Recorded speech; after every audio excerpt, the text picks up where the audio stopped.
desmistificar algumas coisas, né, em relação o que foi a ditadura. E algumas coisas eu acho que foram bem desmistificadas aí, tanto no Jornal dos Trabalhadores e Trabalhadoras, que nos últimos 2 dias teve editorial com esse tema, né? Nos cortes que a gente trouxe aí, o ICL Notícias tratou do tema, a gente cortou a Heloísa Vilela falando sobre esse tema, muito bom. E hoje a gente fez uma live aí, no Giro de Notícias com o Thiago Suman, que estavam presentes o Ivan Seixas e o Paulo de Tarso, de Tarso Carneiro, né? 2 perseguidos, 2 torturados, 2 guerrilheiros, né? E eles fizeram falas ótimas e algumas coisas muito importantes que o Ivan Seixas e o Paulo trouxeram. A primeira do Ivan Seixas, né? Ele desmente aquela coisa que eles passaram muito na época da ditadura militar, com o apoio da imprensa, né, da Rede Globo, que tinham guerrilheiros, né, que eram subversivos e que a ditadura só matou guerrilheiros, né? E aí o Ivan Seixas traz um dado que é mortal, né? A primeira vítima da ditadura militar de 64, no dia 2 de abril ou no dia 3 de abril, foi um militar, né? Um tenente da aeronáutica aqui do Rio Grande do Sul. Agora até me esqueci o nome dele, eu até queria ter guardado o nome, mas Alfeu, era um cara... Alfeu, o seu nome eu não me recordo. Alfeu, Bruno, era um cara que se negou, né, a se aliar aos golpistas, e ele disse que não, que ele achava um absurdo, que ele estava do lado do presidente Jango, constitucionalmente eleito, né, e foi assassinado com 20 e tantos tiros de metralhadora pelas costas, inclusive, né. Joga por terra essa falácia, né, de que a ditadura só matou guerrilheiros, subversivos, bandidos, delinquentes, né? E outra grande falácia, né, que depois até eu quero que o Bruno fale sobre isso, foi o editorial de hoje do Jornal dos Trabalhadores e Trabalhadoras, né, que é aquela grande falácia que os militares eram grandes nacionalistas, preocupados com os interesses nacionais, né? Isso aí eu vou deixar para o Bruno, que ele tá afiado aí, fez o editorial hoje, né? Mas se tu me permite, Bruno, antes de passar para ti, um vídeo aqui da Brasil de Fato, que eu acho que até ele vai trazer algum material aí que tu vai poder comentar em cima depois. Vamos assistir junto esse vídeo aqui, ele tem 4 minutinhos, da Brasil de Fato, bem interessante, que tem o seguinte título: Da ditadura ao bolsonarismo, Brasil cobra justiça após Bolsonaro virar réu. Então vamos assistir junto aqui, ó.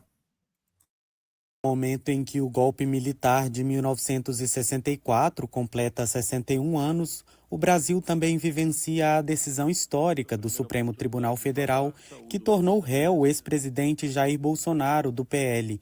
Além de Bolsonaro, outros 7 aliados e ex-integrantes do governo dele vão ser julgados pela tentativa de destituição do Estado Democrático de Direito. Para a Procuradoria-Geral da República, que encaminhou a denúncia ao STF, o ex-mandatário planejou e liderou os atos de uma organização criminosa que buscava executar um golpe de Estado no ano das últimas eleições presidenciais.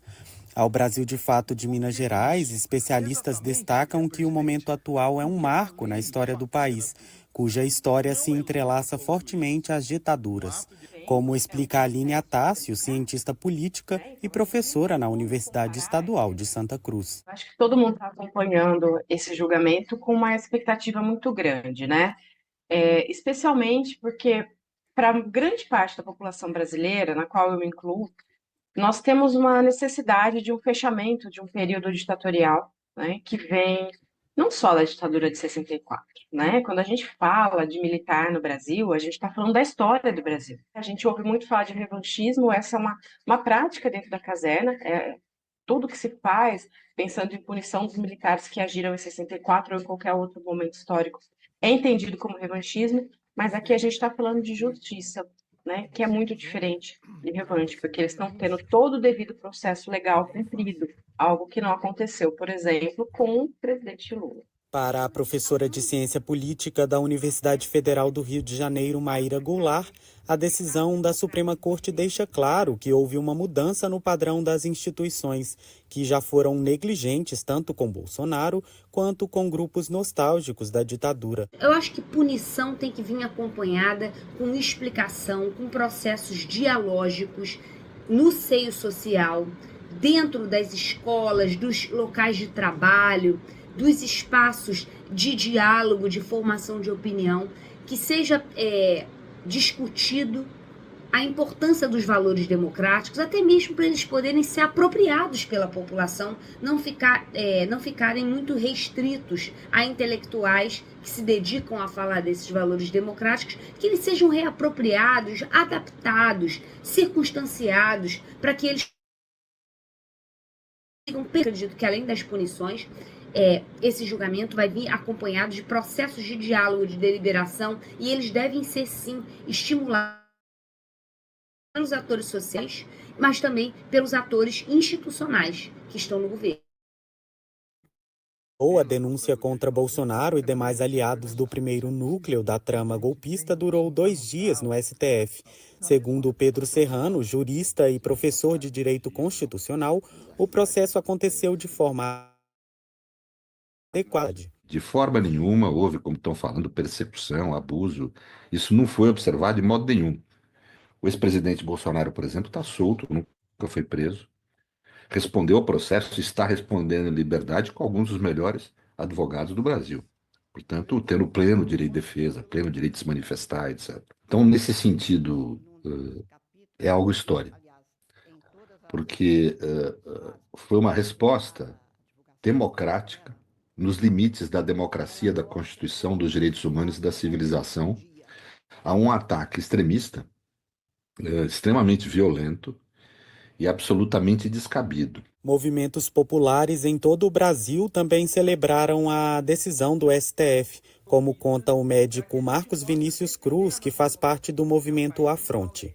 Eu acho que assim, essa semana está sendo uma das semanas mais importantes assim da conjuntura da política brasileira mesmo, porque esse julgamento, né, a decisão de tornar Bolsonaro réu aí pelo Supremo na primeira turma, não é qualquer fato. Acho que quando a gente pensa o impacto que teve o 8 de janeiro, a tentativa de golpe que quase foi bem sucedida, em especial agora numa conjuntura em que temos o governo Trump, né, no mundo, a gente conseguir responsabilizar, punir os golpistas, os responsáveis pela trama golpista, desde quem mandou até quem estava lá executando, fazendo manifestações, destruindo Brasília naquele dia, é fundamental, porque a nossa democracia ela teve muito ameaçada nesse período. A gente quase passou a viver um outro regime político, e acho que ficou nítido que talvez esse já era o projeto do bolsonarismo há algum tempo, né?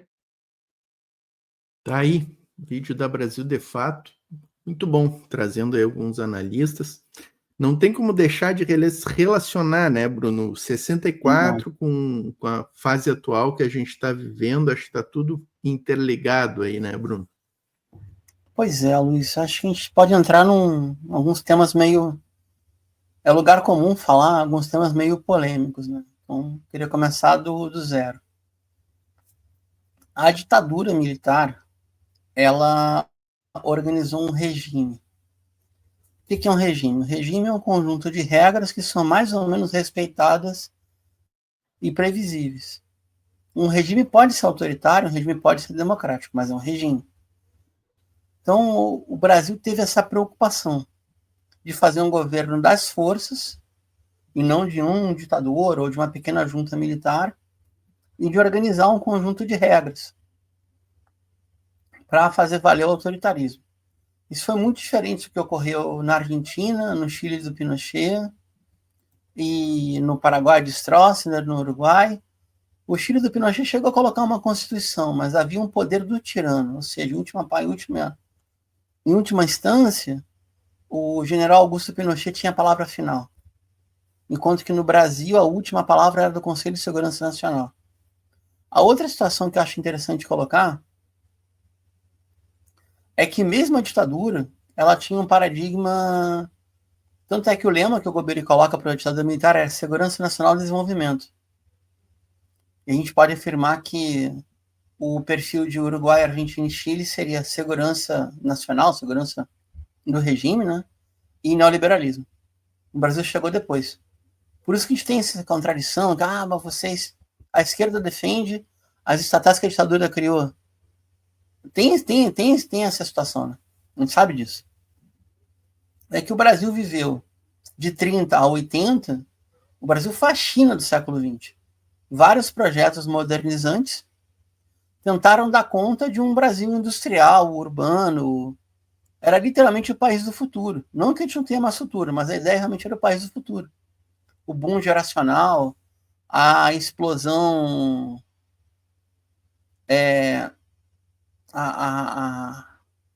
a explosão demográfica que o país teve proporcional, também a agricultura. Então, o que eu acho que a gente tem que chegar, Luiz, é o seguinte.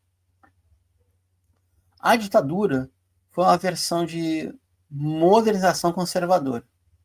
Ela se contrapunha a um perfil nacionalista que podia se tornar um nacionalismo de tipo revolucionário. Por que isso não aconteceu?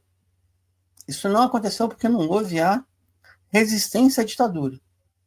Os setores sociais, políticos e próprio governo Jango, que tinham alguma condição de criar uma resistência à ditadura, não o fizeram. Então eu vou dar aqui 3 exemplos. Um mais próximo e outro mais distante. As ligas camponesas, que praticamente atuavam no Nordeste brasileiro, elas chegaram a ser procuradas, então, pela inteligência chinesa para organizar colunas móveis de guerrilha no Brasil, caso viesse golpe de Estado. Isso não foi à frente. E as ligas camponesas eram, talvez fosse o sujeito social mais próximo do que foi a Revolução Chinesa. Na época já tinha 2 partidos comunistas, tá? Já era PCB e PCdoB. Ao início, o partido de Moscou começa a rachar em 57 e termina o seu racha em 62. Não supera os expurgos de Stalin quando o Khrushchev promove, e depois acompanha a separação entre... Desculpa que eu errado aqui da rua, cara, é impressionante. Depois acompanha a separação entre China e União Soviética, só vai ser combinado em 69.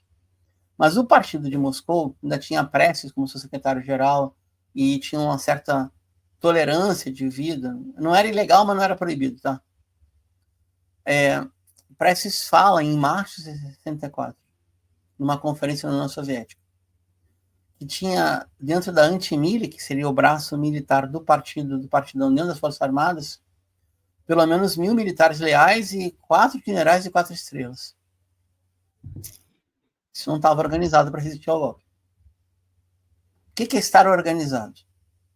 A UNE resistiu, mas a UNE é uma associação estudantil. Foi para a rua, bateu panela, xingou, jogou pedra, saiu correndo e depois, recua. Né?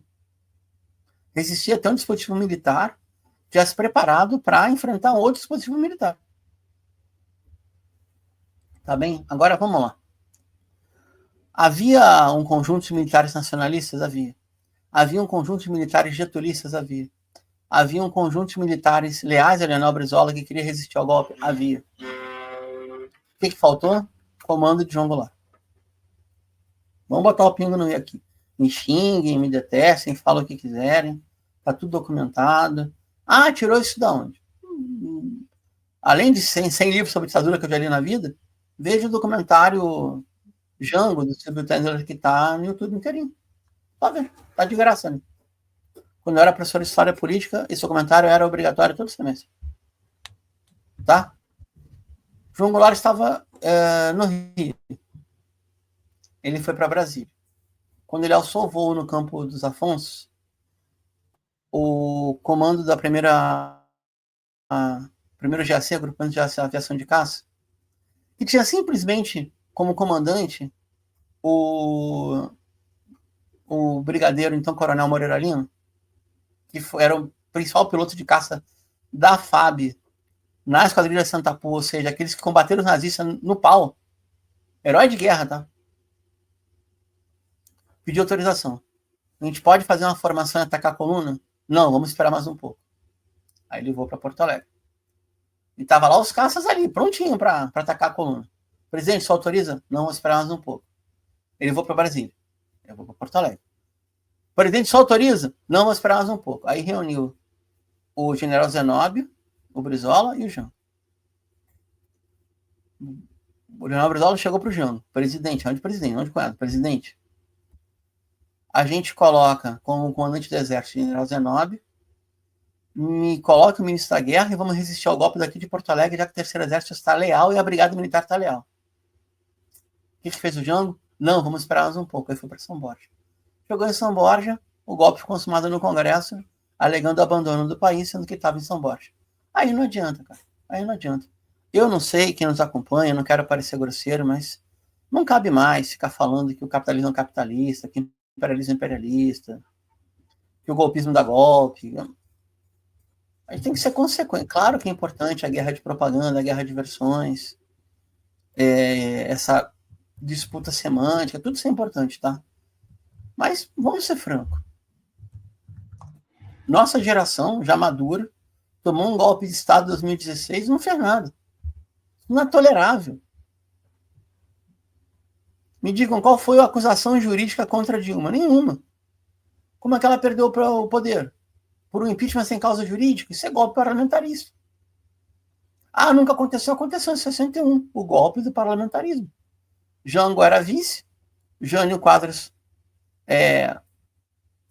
filo porque aquilo, né? Ele desiste, abdica do poder, se enfia na base aérea de Guarulhos, onde hoje é o aeroporto, se forma uma junta militar e começa a ligar para todos os governadores.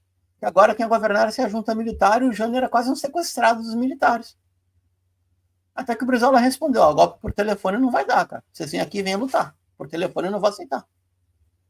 João Goulart volta da China, tem a Operação Mosquito, por pouco não derruba o avião do presidente, e o termo de acordo para ele tomar posse é passar para o parlamentarismo.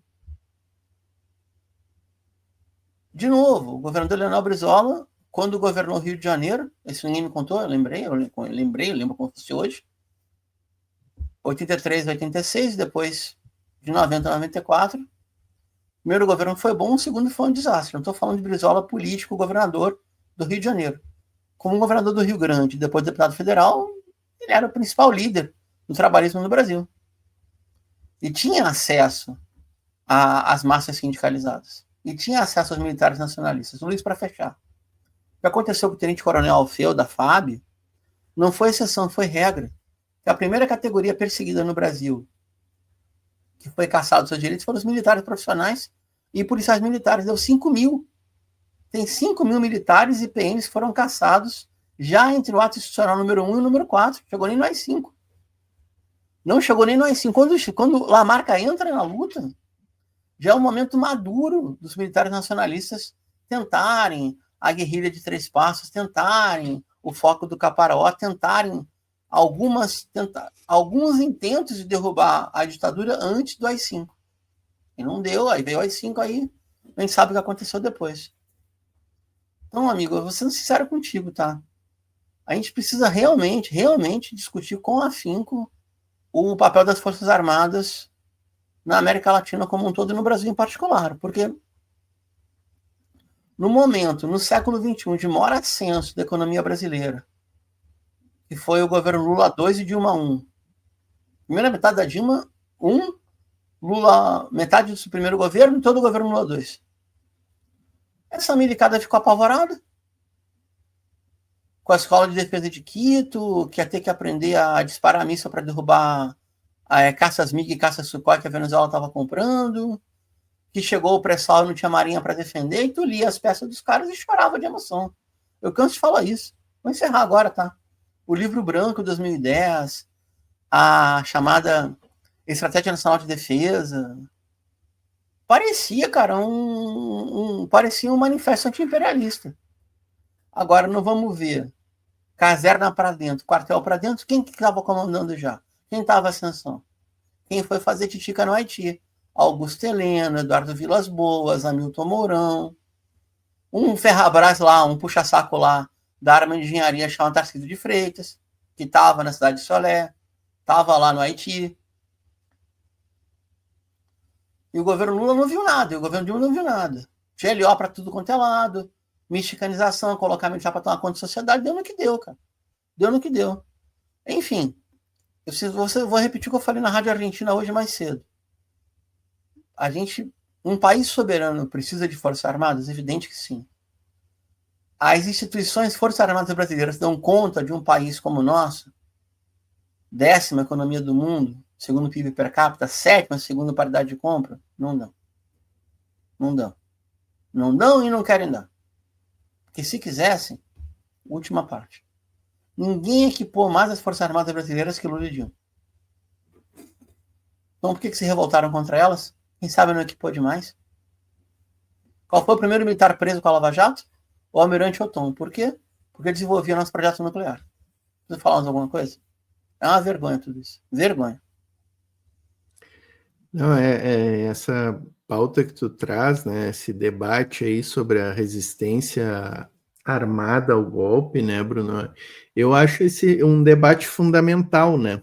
Quem fala sobre ele um pouco é o Flávio Tavares, né, nos livros que ele escreveu, ele conta essa história que o Jango teve a possibilidade, né? O Brizola, em várias entrevistas, contou que ele reunido, né, a portas fechadas ali com o Jango, propôs ao Jango de colocar o comandante da Força Aérea como ministro da Defesa e ele próprio como ministro da Justiça para enfrentar os golpistas, né? E o Jango não quis. E aí sempre que vem esse debate, né, o Bruno, a primeira coisa que dizem, mas tinha o porta-aviões estacionado no litoral e ia ser derramamento de sangue. Mas não aí foi depois, não? É isso que eu ia dizer. Mas não teve derramamento de sangue. Só que teve derramamento de sangue e só um lado morreu, né? Só morreu o lado da resistência, né? Então, eu acho que é um debate que precisa sim ser feito, é importante fazer. Mas isso aí fazem 61 anos e vocês querem reabrir esse debate. Tem que reabrir ele exatamente pelo fato de que dia e noite a gente está com a espada do golpe no nosso pescoço. E não é só nós aqui no Brasil, a América Latina inteira. O Gustavo Petro está com uma espada na cabeça lá para tomar um golpe na Colômbia, né? E em toda a América Latina, onde tem governo progressista, e a gente tem repercutido isso semana a semana aqui, Bolívia, Guatemala, Honduras, todos os lugares onde a gente tem um governo minimamente progressista, né? Não precisa nem ser governo de esquerda, né? O governo de centrinho ali, né? Um centrinho moderado já está tomando golpe. Então, tem que fazer esse debate e a gente precisa aprender com a história, né? Outra coisa que é importante, que tu fala das Forças Armadas. Gente nossa aí do campo da esquerda, dia e noite criticando o chavismo, a Revolução Bolivariana e o Maduro. Mas lá eles sabem dessa questão, que o golpe está sempre rondando a América Latina. E o que eles fizeram? Colocaram ministros na Suprema Corte capazes de defender a soberania nacional e defender a Venezuela contra um golpe, tanto que lá foi tentado. Muita gente não lembra disso e não sabe disso, que antes do Guaidó na Venezuela, eles tentaram dar o golpe à lá Brasil, com o impeachment do Maduro. Só que aí o que aconteceu? A Assembleia venezuelana, na manhã, abriu o processo de impeachment e, à 13h, o Supremo da Venezuela acabou com o processo. Disse que era ilegal e acabou. E aí sim veio o Guaidó. Então, lá eles aprenderam nesse sentido de colocar ministros comprometidos, e as Forças Armadas, que o Bruno tocou aqui, também eles aprenderam que é preciso a gente ter Forças Armadas comprometidas com a soberania nacional. Mas aí a nossa turma aqui do campo progressista, não, Maduro aparelhou o judiciário e aparelhou as Forças Armadas, é ditador. Sim, ele aparelhou para quê? Para defender a soberania venezuelana, né? Então, eu acho que é preciso, sim, a gente fazer esse debate aí, é importantíssimo. E poucos fazem, né, Bruno? Poucos fazem esse debate, né? Não, a gente faz um tempo. Luiz, eu queria trazer um elemento aqui. Até acredito, a gente sempre foi muito franco no ar, né? Que tem nuances da Venezuela que a gente poderia comentar em outro momento, tá em outro programa, para não perder o foco aqui. Mas tem uma outra situação que no Brasil é pouco explicado, tá? As Forças Armadas brasileiras, elas eram muito mais diversas do que a gente imagina. Então, dentro do Estado-Maior do Exército, por exemplo, você tinha a ala nacionalista, que seria representada do general Lott para a esquerda, tá? A gente tinha uma chamada ala legalista, a gente tinha a extrema-direita, cruzada anticomunistas, lacerlistas, etc., vinculados ao DN, e tinha a presença ainda de egressos da coluna Prestes, que tinha uma relação até mais próxima com a União Soviética na época. Tá? No pós-64, todos esses projetos, por isso, estavam em disputa nas Forças Armadas a partir da década de 20. A gente está careca de saber isso. O tenentismo, com toda a sua inocência, foi um projeto modernizador. E resultou em vários caminhos. Né? Inclusive, a base de apoio do próprio Vargas, quando assume o poder em 30, depois vai governando de um jeito muito pouco simpático à esquerda, né? Até 38, quando dá o contragolpe aos integralistas e o projeto nacional começa a andar. Então a gente pode entender que na condução do Estado brasileiro, Vargas foi um modernizante. Na relação com a esquerda brasileira, ele foi um autoritário. A gente tinha, tanto é que até o Partidão dizia, né, que era o bloco pelego trabalhista. Né? Agora, na modernidade, que a gente finge que aconteceu nada, mas igual, tudo bem. Onde é que eu quero chegar? Né? A partir de 64, o que vai ter nas Forças Armadas brasileiras vai ser, e dentro do Exército Especial, vão ser dois grandes partidos militares. A chamada ala da ESG, Escola Superior de Guerra, ou a Sorbonne, como era apelidado, e os porões Vatigrada, tá?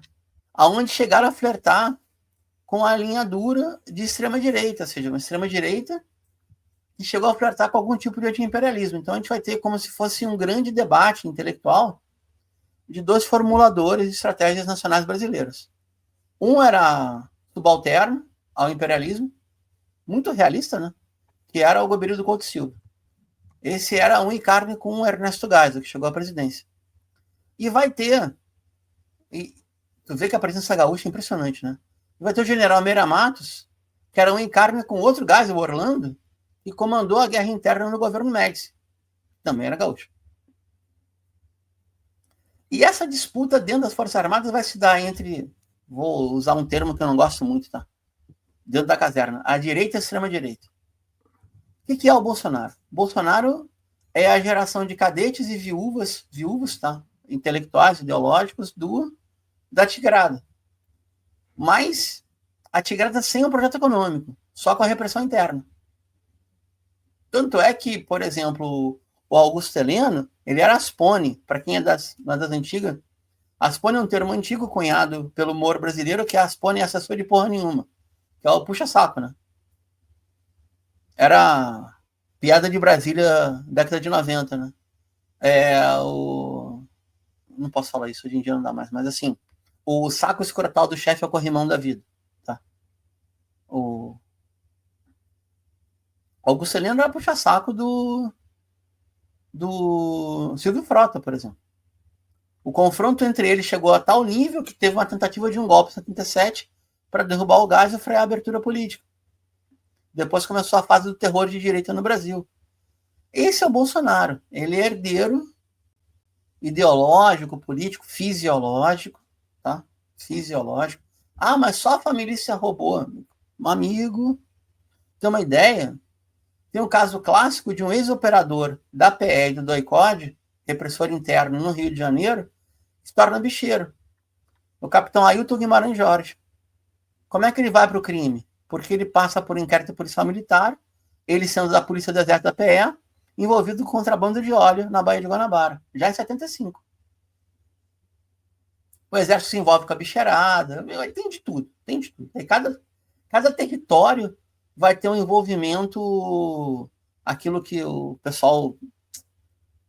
se chama em ciência política de nexo político-criminal. Tem uma ideia, Luiz? Eu vou encerrar com isso, tá? Quem que era o chefe da repressão no governo Vargas, no Rio, da Polícia Especial? Filinto Miller, que era da coluna Prece e foi para a direita, tá? Filinto Miller era interventor no Mato Grosso, antes do Mato Grosso do Sul separar. Sabe quem era o secretário de Segurança do Mato Grosso do Sul, quando o Estado foi recém-criado? Delegado Fleury, cara. Fleury ia mandar no contrabando do Mato Grosso. Ia ser o rei da fronteira do Mato Grosso do Sul. Mas aí aconteceu uma coisa, né? Ele foi afogado em Ilhabela e já era, amigo. Sabia demais. E para limpar a barra da família Tuma, só por coincidência, na primeiro mês de governo Franco Montoro, já com o MDB sendo eleito para o governo estadual de São Paulo em 82, Luiz, foi só coincidência, tá? Todo o arquivo do DOPS São Paulo em papel pegou fogo. Justamente no andar onde trabalhava o Romeu Tuma. O Romeu Tuma entrou pro DOPS 57 só em 81, tá? Não foi só coincidência, tá bom?